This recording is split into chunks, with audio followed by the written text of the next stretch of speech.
Welcome to my Essential Poetry Readings. Today we shall discuss exceptional Spanish poems in Latin American literature.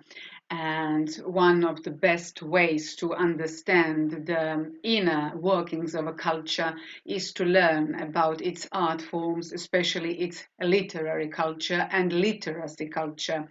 Therefore, at this very occasion, I invite you to submerge yourself in the world of Latin American poetry, which is so rich, vivid, and extraordinary. Language, whether Spanish, German, Portuguese, or Mandarin, is the medium through which all humans communicate.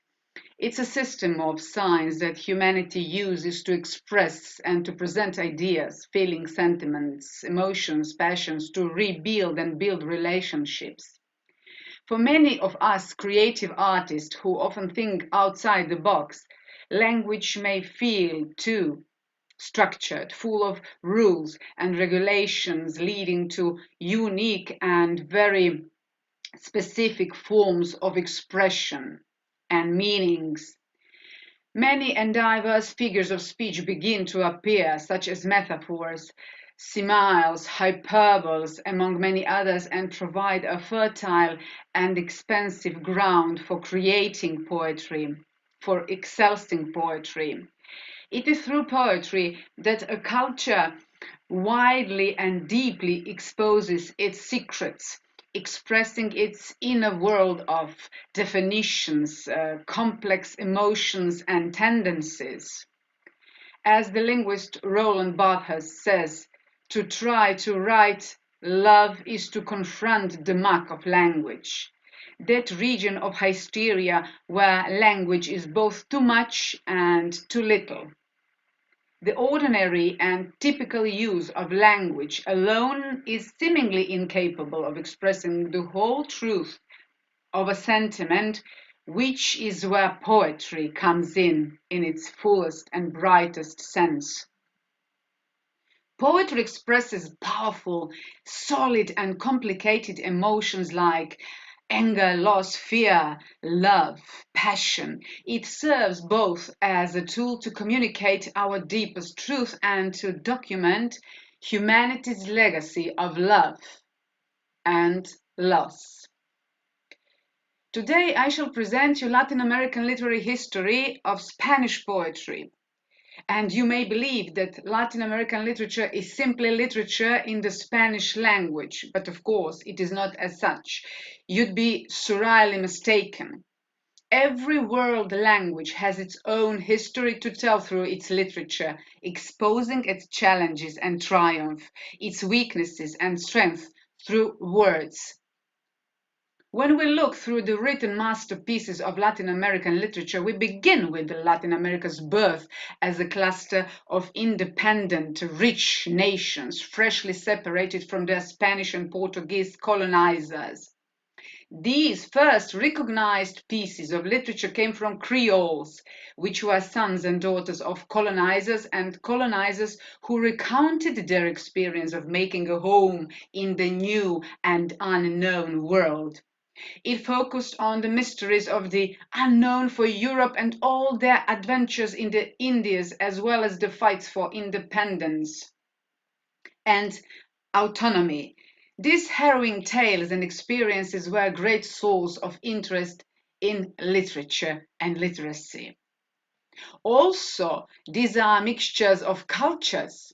While the stories of exploits in the New World are so fascinating, they ignore one of the most crucial aspects of Latin America's literary history, the mixture of cultures and mixture of languages with the natives.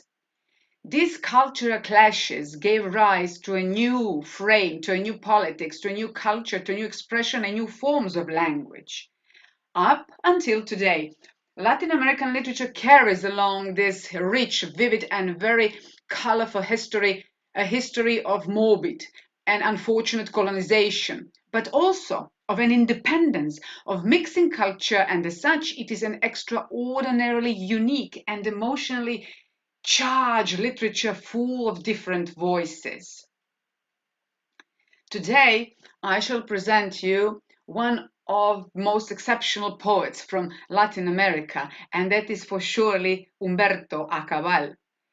He was a Guatemalan poet born in the region of Momostenango in 1952. His Mayan ancestry is reflected in his work and his vivid ideology. Akabal's work is organic and it's simple, it's striking, including a lot of natural elements from his surroundings and from his very, very complex cultural beliefs. I shall present you a poem which is very short but very powerful in his usually unusual style, and this poem reveals the difficult history of colonization amongst Mayan people and indigenous communities and their continuous struggle, which is even on today. This poem I shall read on its original language and afterwards in English translation. It is titled Dos Lágrimas, or Two Tears. Dos lágrimas. Cuando nací me pusieron dos lágrimas en los ojos para que pudiera ver el tamaño del dolor de mi gente. Two tears. When I was born, they put two tears in my eyes so that I could see the amount of pain in my people.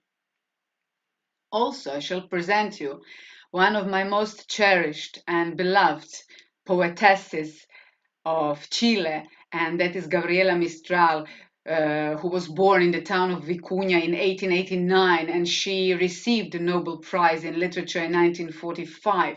Her poetry is dominated by the different kinds of love that crowd the human heart and human being. And these verses, which I shall read and present to you, reflect the influence of spirituality, of religion, of her upbringing and culture, as well as literary influences such as Dante. This poem is Versos Alexandrinos, or Alexandrine verses. Versos Alexandrinos. Biblia, mi noble Biblia, panorama estupendo en donde se quedaron mis ojos largamente. Tiene sobre los salmos las lavas más ardientes y en su río de fuego mi corazón enciendo. Sustenaste a mis gentes con tu robusto vino y los erguiste recios en medio de los hombres. Y a mí me yergue de ímpetu solo al decir tu nombre, porque yo de ti vengo, he quebrado al destino. Después de ti tan solo me traspasó los huesos con su ancho alarido el sumo florentino. Alexandrine verses, Bible, my noble Bible, magnificent panorama where my eyes lingered for a long time. You have in the Psalms the most burning of lavas, and its river of fire I lit my heart. You sustained my people with your strong wine, and you made them stand strong among men. And just saying your name gives me strength, because I come from you, I have broken destiny. After you, only the scream of the great Florentine went through my bones.